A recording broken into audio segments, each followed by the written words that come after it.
PMI is a very special institute. I think it has been able to attract delegates both young and old, engaging with people who are in university, just entering the job market, and those people who have been project managers for quite a while. It's 2019, so many things are changing, no one is able to keep up.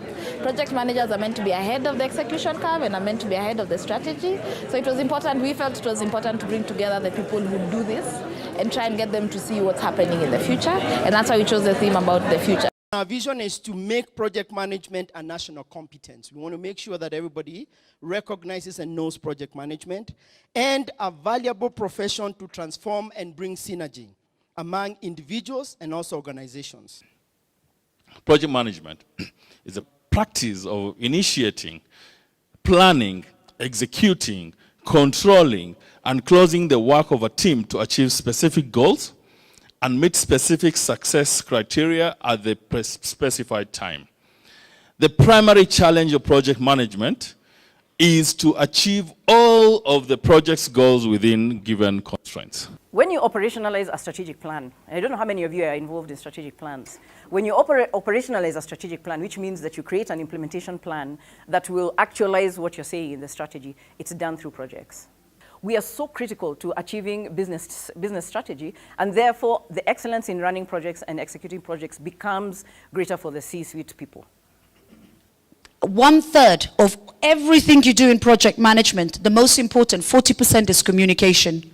And what is interesting is, as a project manager, I highly recommend that you start learning what I call visual language.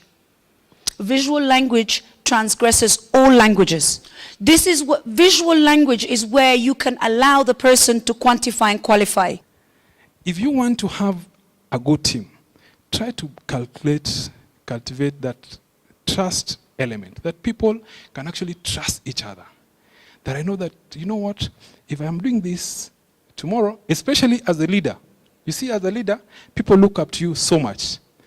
So if something goes wrong, your team needs to trust you to defend them. The question is, how is the flow in your team? I mean, how well does the team understand? And that is one thing that you really need to work. When you're building a team, it can really help a lot if you start with a value session. As the team meets the first time, don't even talk about the project so much yet. Start getting to know each other and talk about your values. And you set the example, you start the ball rolling, you talk about what your values are and show them how they align with the corporate values. Knowing your risks and appropriately managing your risks can probably help you. Now, risk management is a science and it's also an art. And one of the things is that risk management tells us it's based on the best available process. I mean, it's based on the best available information. It is a people-centered process. So one of the things you can't say is, I'm going to do this thing alone. John Maxwell says that teamwork makes the dream work. But a vision becomes a nightmare when the leader has a big dream and a bad team. So question is, do you have a bad team or a good team? The on-demand economy is fundamentally altering our relationship with work and the social fabric in which it is embedded. More employers are using the human cloud to get things done. Professional activities are dissected into precise assignments and discrete projects, and then thrown into a virtual cloud of aspiring workers located anywhere in the world, where providers of labor are no longer employees in the traditional sense, but rather independent workers who perform specific tasks. With the waterfall approach, this is how our mindset is. This is the period of time.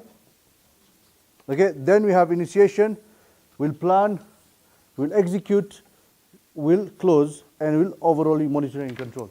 This is generally how we see project context. I will only start planning when I have completed my initiation, right? And then I will only start executing when I've completed my planning.